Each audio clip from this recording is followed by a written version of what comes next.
Saints, listen. There are times the Heavenly Father sets you apart and He isolates you for a moment just to reveal things to you. There are times you need to get some revelations about the people around you. A revelation when something is revealed, when something becomes open and public that used to be hidden. Now, let me give an example. Let's say you were married or you were in a courtship with someone and the individual left you or it broke off. You never paid much attention to it, but the individual you were involved with was doing some voodoo on you and you were not aware of it. So now that you're in your deliverance process, the Heavenly Father is separating you so that you can process the breakup. And now that you process the breakup, you're going to notice very weird red flags. And when you look into those red flags, you realize, this individual likely was a witch, or he may have been a warlock or whatever. Such things happen. Look, when you are in a situation, you're not an outsider. Of course, because you're not an outsider. One situation is in the past, and you're still alive. Let's say you're still alive years later after an incident. Now you're an outsider. And because you're still alive, and you can reflect back, now as an outsider, you can reflect back on the situation you were in. And now you can see things much better than you would have had if someone would have told you. Because listen, often we don't notice red flags. Does that mean that you are dumb? Does it mean that you're willingly ignorant? Does it mean that you are sabotaging yourself? No. There are things you just don't notice. And that is human. That is natural. That is nothing to be ashamed of. That's why it's good to have people you go into consultation with. That's why it's good to have some outsiders around you that can look into your affairs from time to time. And listen, sometimes the most reliable friends you will have are outsiders who check on you from time to time. When we think about the word friend, we think about someone we have close and warm feelings with. No, sometimes a friend is someone God sent to watch over you from time to time. They may not call you every day to ask how you are. They may not play video games with you.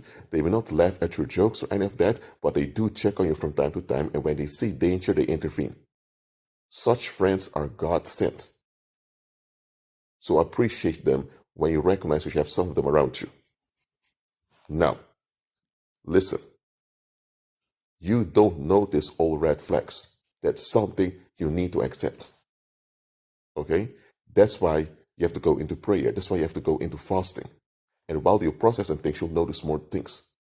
Look, there's one human fallacy a lot of us have. And this fallacy is not that much a sinful thing. It's not a defect by itself.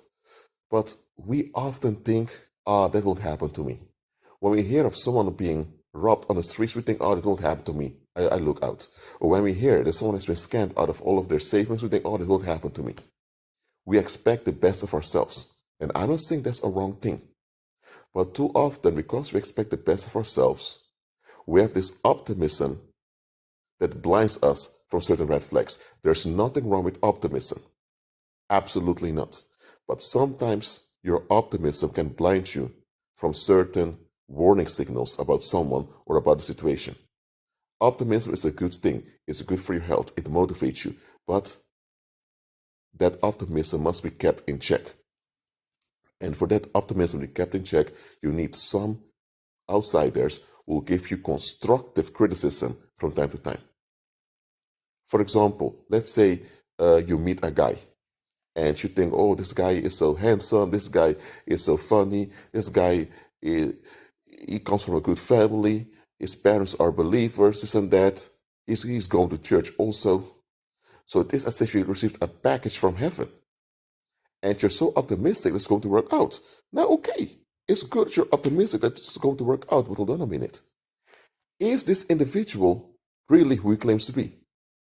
Now, let's say you go to your parents and you show them the guy you're so fond of. Your mom and your dad may be happy for you because they have a vested interest in seeing you happy. And because they see you're so overjoyed with this guy, they tend to give their approval to it for your sake. But then you show that same guy to a colleague of yours at work, and the colleague at work, who's an outsider, has a better view of the situation.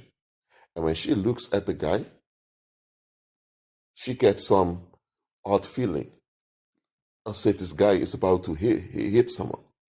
She feels bitterness and she feels anger when she looks at the guy. And then she looks at you and she thinks, doesn't she notice something's off with this guy? And then she may try to tell you, Martha, I know you're so fond about this Robert you just met 2 months ago. I see he's handsome. I see he's kind. I see he is all of the things you expect. But please think about this. I don't have a good feeling about this guy. Now, you may not be happy to hear that, but this individual is an outsider notices one red flag that you didn't notice. And that red flag is on his pictures. He looks a bit empty. You never notice that he looks empty on his pictures. You never notice that blank stare of his. But that a colleague of yours noticed it. So the colleague is warning you, watch out with this guy. Well, long story short, the engagement didn't work out. You were heartbroken. But later you found out that while he was engaged with you, he was also in a sexual relationship with another woman that you weren't even aware of was existing. So he ended up marrying that other woman, and he ended up in prison for domestic violence very quickly. So what that colleague noticed about Robert was correct, but she had no evidence directly to support what she was sensing. But what she picked up was correct. Listen, there are people you are involved with who are hiding stuff from you. I'm not talking about their bank details. I'm not talking about their PIN code or their password to Facebook. I'm not talking about their social identity number and all of those stuff. There are certain things you need to keep to yourself for practical reasons. We know that. And here's another thing. Sometimes people want to be alone. If you're on the toilet, you want to be alone. We get that. If you're showering, you want to be alone. If you're just exhausted from work and you want some time alone, we get that. But when people are way too secretive, when they're secretive about things that they have no business being secretive about, they need to ask yourself, what's going on here? There are people who get involved with such narcissistic exploiters, and later they figure out that, oh, hold on a minute, my husband's having an affair behind my back, but it's with another man. Or they figure out that their wife is having an affair behind their back with another woman. Or they find out that their husband has tons of children, the father that she's not aware of. Or maybe it's something much worse. Maybe you figure out that after all those years of marriage, you're married to a pedophile, someone who has been molesting children all along while being with you. And you are shocked you never noticed this. Or maybe something else. Maybe that it is a disease they have that you haven't informed you about. Maybe you often see them go to the hospital and you ask them, honey, why are you going to the hospital so often? Oh, it's nothing, just a checkup. But you think, how can you have a checkup over and over again like that? But because you're invested in a relationship, you just leave it at that. Or maybe it isn't about your significant other. Maybe it's just a business partner or just an associate of yours. And you see this associate often talking to the police. And you think, why is this associate of mine or friend of mine, this individual I'm involved with, keep talking to the police so often? And when you ask them about it, they tell you, either they deny it or they tell you, oh, well, I'm just helping them out, doing what a good citizen does. You leave it at that. But it might as well be that this guy is under surveillance. because he has been involved in horrible crimes, but you're not aware of any of those crimes. Look, a lot of people out there are involved in very disturbing activities. And if you would be aware of those disturbing activities, you would stop any engagement with them immediately. But look at this. You are their cover. Yes, you are their cover. They need you to convince society and the masses that they are a good guy or a good girl. They need this good guy, good girl image just to get along in daily life with other people. And you are their cover. Whether you are their spouse or just a significant other, or you are just a co-worker or an associate, or maybe you're on friendly terms with them, or you attend the same church, you serve the purpose of a cover for them. That's why it's absolutely important for them to keep certain things away from you. There are certain things about them. There are certain things about themselves that are way too disturbing for them to share with you. So they don't want you to figure out what those disturbing things. There are disturbing things about them that they don't even want to face. So let alone you. So that's why, for example, you may have people in your life and suddenly one day they disappear. And you think, what happened? But it wasn't you. That individual was lying to you from the start. And later you find out that this individual was part of some wicked cult where they were covering up crimes. And you had no idea this individual was a member of this cult. But it's afterwards when you look back, you realize, the behavior of this individual is odd at times. Or maybe someone is involved in child trafficking or involved in organ harvesting or any other type of disturbing activity. But with you, they present themselves as this loyal family man or a loyal housewife or as this faithful Christian or whatever. They have a false self, a false image about themselves that they need to keep alive, and they're using you as a cover. That's why they want you to see the best version of them, which they are not. They are not this best version they're showing you. They may be far away from it, but as long as you are convinced that they are this best version, that's all they need. Some of you have parents who are like this. Some of you have parents who are quite disturbing, or grandparents, or other relatives. Unfortunately, some of you have children who are like this also. I know it's painful, but you need to admit it. Look, people that are invested in evil will never openly tell you they're invested in evil. Just like that. Because that would mean the end of them.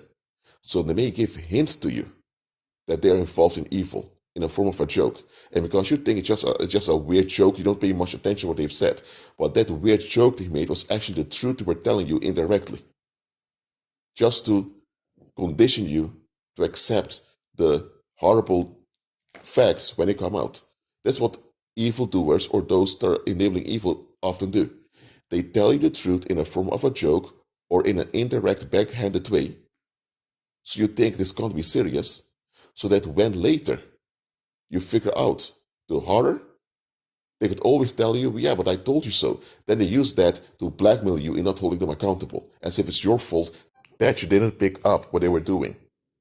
They deceived you, and now they want to blame you for being deceived, even though they're the ones that deceived you.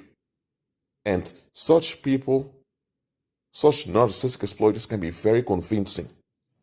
And that's why often such people want to isolate you from others, so that others cannot pick up their scam. When you are being scammed, the scammer doesn't want you to talk about your situation with too many people. Because some of the people you talk to may tell you, hold on a minute, Jeffrey, what you're saying about that business deal doesn't add up. Or they may tell you, that story they just told you on the mainstream media, it really doesn't add up. So that's why I'm telling you to beware of people who are very private. Listen, privacy itself doesn't even exist spiritually. not even materially. We already spoke about that. The only thing that exists is data that should be dealt with in a sensitive and protective way. We get that.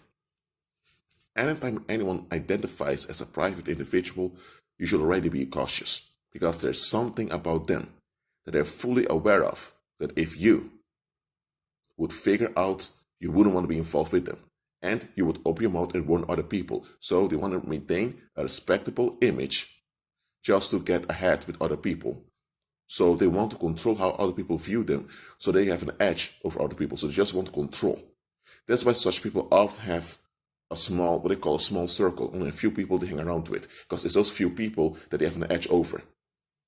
The more people you have around you, the less grip you have on those people.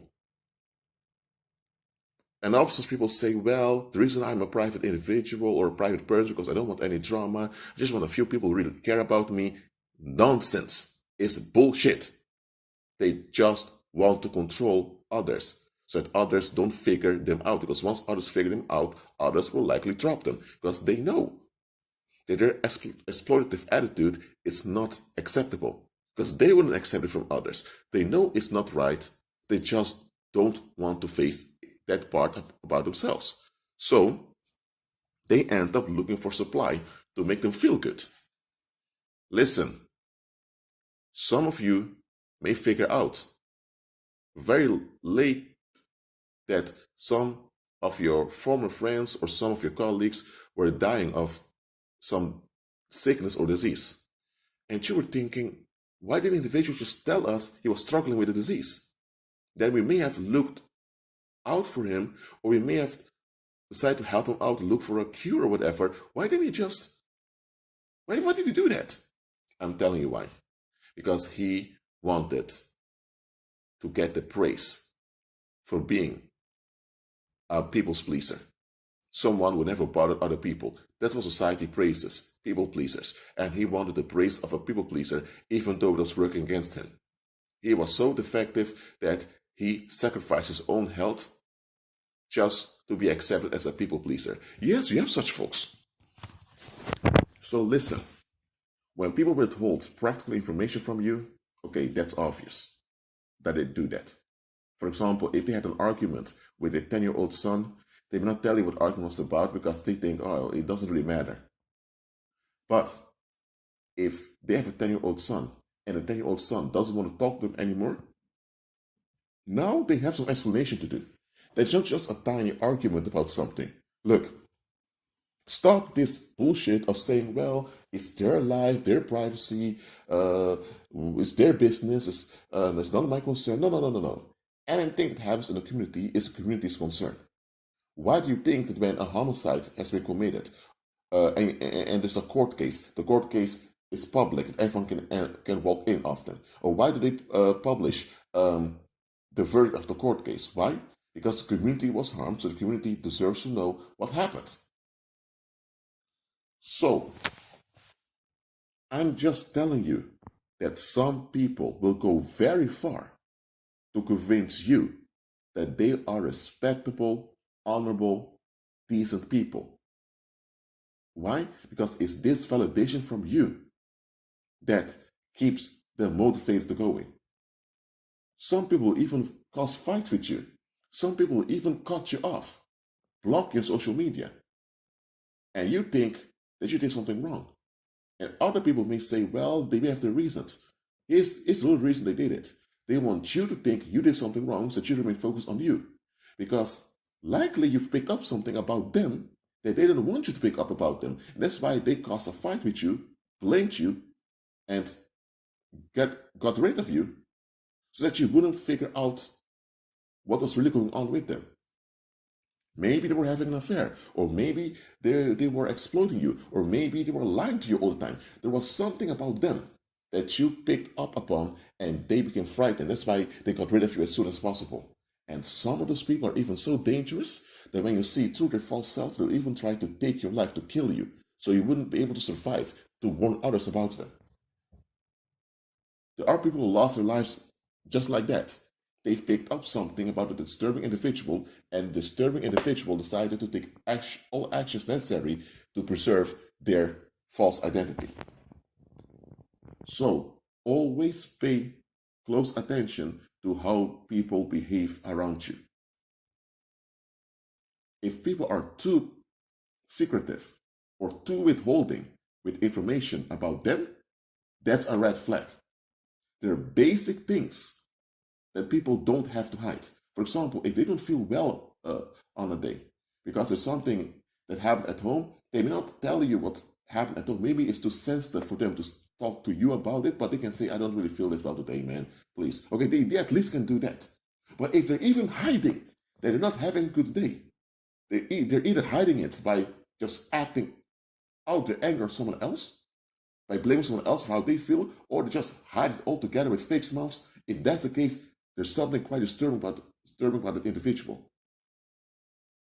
Look, there's a difference between someone who's very secretive because of past trauma and have difficulty trusting people, and someone who's just dangerous. Someone that's secretive out of trauma, you can see that they feel traumatized. You can see that they are comfortable. And when you talk to them, they will eventually open up and they will tell you. And then they will realize, indeed, I need to be more flexible with people. But someone who is secretive, just because they want an edge over other people, they are just dangerous folks. No matter how loving and kind they present to you, because that loving and kind image you see of them does not exist. Where is just an individual or a whole group of people that act that way towards you? Because sometimes it's a whole group of people who are like this towards you. Where is just an individual or a whole group? Realize the following: they lied to you. They've taken advantage of your trust. They've abused your empathy, your sympathy, and your vulnerability. They have no good intentions with you. So it's the best for you to be delivered from them as soon as possible. And sometimes the best deliverance you'll get is when they drop you. When you become too much of a burden to carry, they drop you. Why? Because they have to continue to lie to you throughout their contact with you. And that becomes a heavy load on them, so eventually they'll try to get rid of you. Some have the decency to tell you that's not you, that's them, but most don't. In any case, realize that such people exist. Walk by faith, forgive and process, and please, don't chase for answers when God tells you to let it go. We want answers when things suddenly happen. That's understandable. But there are times we have to wait on God to give us answers. Because if you go after people like the ones I just described, you'll be digging your own grave, for real. So, when they leave, let them leave. Let God answer you. Let God give you answers, how He sees fit. Be at peace.